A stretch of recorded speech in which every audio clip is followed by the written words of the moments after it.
नमस्कार दोस्तों, आप सभी को नवरात्रि की हार्दिक शुभकामनाएं। आज नवरात्रि का दूसरा दिन और मैं आपको शीतला माता का पचरा सुना रही हूं।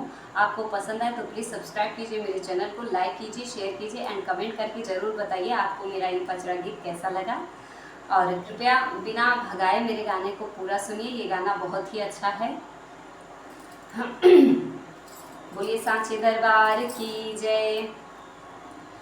कहवा से आवै शीतली मैया, कहवा से काली मैया हो। कहवा से आवै शीतली मैया, कहवा से काली मैया हो। ओ सखिया कहवा से आवे भगवान त शिव शंकर भोला जी हो। ओ सखिया कहवा से आवे भगवान त शिव शंकर भोला जी हो। चौकिया से आवे शीतली मैया, कलकत्ता से काली मैया हो। चौकिया से आवे शीतली मैया, कलकत्ता से काली मैया हो। ओ सखिया अवध से आवे भगवान त पर्वते से भोला जी हो। ओ सखिया अवध से आवे भगवान त पर्वते से भोला जी हो। का चढ़ी आवे शीतली मैया, का चढ़ी काली मैया हो। का चढ़ी आवे शीतली मैया, का चढ़ी काली मैया हो। ओ सखिया का चढ़ी आवे भगवान त शिव शंकर भोला जी हो। गदहा सवार शीतली मैया, चंड मुंड काली मैया हो। गदहा सवार शीतली मैया, चंड मुंड काली मैया हो।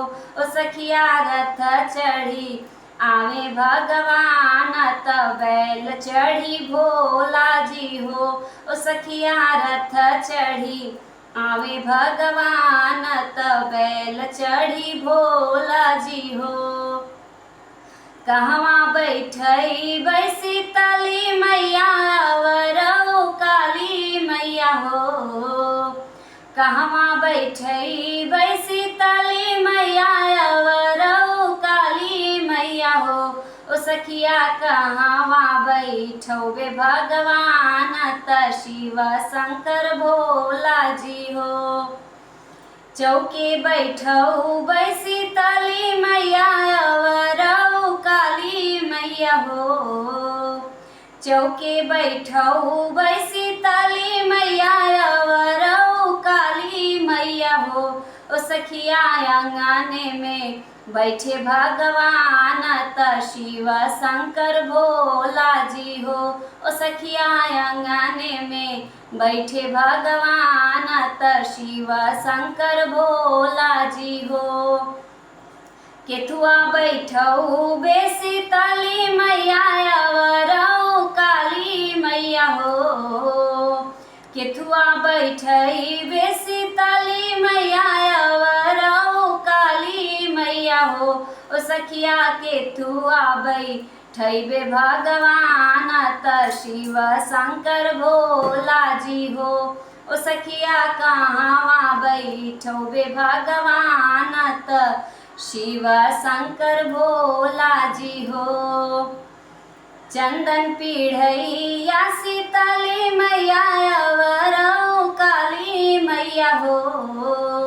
चंदन पीढ़ैया शीतली मैया, अवरौ काली मैया हो। ओ सखिया सिंहासन बैठे भगवान त शिव शंकर भोला जी हो। ओ सखिया सिंहासन बैठे भगवान त शिव शंकर भोला जी हो। काहो खियौ शीतली मैया, अवरौ काली मैया हो। काहो खियै शीतली मैया, अवरौ काली मैया हो। ओ सखिया काहो खियौ भगवान त शिव शंकर भोला जी हो। खिरिया पुड़िया शीतली मैया अवरऊ काली मैया हो। खिरिया पुड़िया शीतली मैया अवरऊ काली मैया हो। ओ सखिया फल मेवा खइहे भगवान त शिव शंकर भोला जी हो। ओ सखिया फल मेवा खइहे भगवान त शिव शंकर भोला जी हो। कवन शीस दीहि शीतल मैया अवरऊ काली मैया हो। कवन शीस दिहली शीतल मैया अवरऊ काली मैया हो।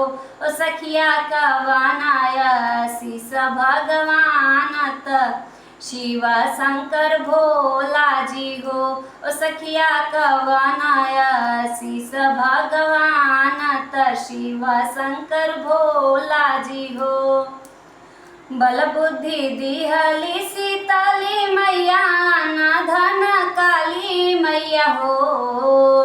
बल बुद्धि दिहली शीतली मैया न धन काली मैया हो। ओ सखिया पुत्र जे दिहे भगवान त सुहाग शिव शंकर जी हो। ओ सखिया पुत्र जे दिहे भगवान सुहाग शिव शंकर जी हो। बोलिए श्री साचे दरबार की जय।